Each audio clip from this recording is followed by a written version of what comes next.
Tinjau Pasar Binaya, penjabat Bupati Marasabesi, cek konstruksi dan harga bahan pokok. Setelah melakukan silaturahmi dengan Forkopimda, kunjungan ke rumah sakit, puskesmas, dan sekolah, penjabat Bupati Maluku Tengah, Muhammad Marasabesi, kembali melakukan kunjungan ke Pasar Binaya Masohi pada Sabtu 17 September. Marasabesi yang juga Kepala Dinas PUPR Provinsi Maluku ini menjelaskan, kunjungan ke Pasar Binaya menindaklanjuti laporan dan masukan terkait persoalan dan permasalahan di pasar tersebut. Usai melakukan peninjauan, Marasabesi mengakui geliat pasar sudah sangat baik. Namun demikian, ada beberapa titik yang perlu dibenahi, mengingat pasar merupakan salah satu sentra perekonomian rakyat. Misalnya untuk tempat penjualan makanan dan kuliner, diminta ditempatkan di lantai 2 pasar itu. Demikian halnya penataan untuk areal parkir. Untuk ruko-ruko yang masih kosong, penjabat bupati meminta Dinas Perindak segera menindaklanjuti sehingga terlihat modern seperti pasar yang lainnya. Terkait sistem penerangan di pasar yang belum optimal, Pemda akan berkoordinasi dengan manajemen PLN setempat. Dikatakan jika penataan pasar dilakukan dengan baik, dampaknya juga semakin mendongkrak pertumbuhan perekonomian di Maluku Tengah, terutama di Kota Masohi. Dalam kunjungan di pasar itu, penjabat bupati juga berdialog dengan para pedagang terkait dengan harga bahan pokok yang dijual di Pasar Binaya. Marasabesi menilai harganya cukup normal, tidak ada kenaikan yang signifikan. Ini kita punya penghasil nih, pasarnya luar biasa nih.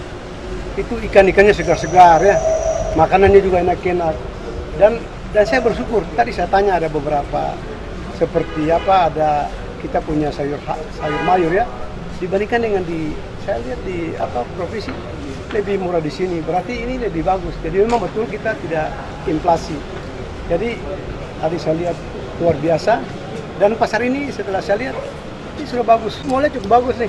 Kalau kita tata bagus, interiornya nanti kita buat bagus, ya kita nggak kalah dengan di Jakarta. Depannya juga nanti saya bilang tadi, nanti kita tata lagi, kita perlu benahi lagi. Dan orang-orang yang yang mudah-mudahan nanti bisa kita minta supaya masuk semuanya, yang bisa kita tempat yang kosong. Diberitakan Kepala Dinas Pekerjaan Umum dan Penata Ruang atau PUPR Provinsi Maluku Muhammad Marasabesi resmi dilantik sebagai penjabat Bupati Maluku Tengah oleh Gubernur Maluku Murad Ismail pada hari Senin 12 September. Sesuai dengan keputusan Menteri Dalam Negeri nomor 131.81-5271 tahun 2022 tentang penjabat Bupati Maluku Tengah Provinsi Maluku. Pelantikan terhadap Mat Marasabesi setelah periode Bupati dan Wakil Bupati Maluku Tengah Tuasikal Abua, Marlatule Lauri, mengakhiri masa jabatan pada 8 September 2022.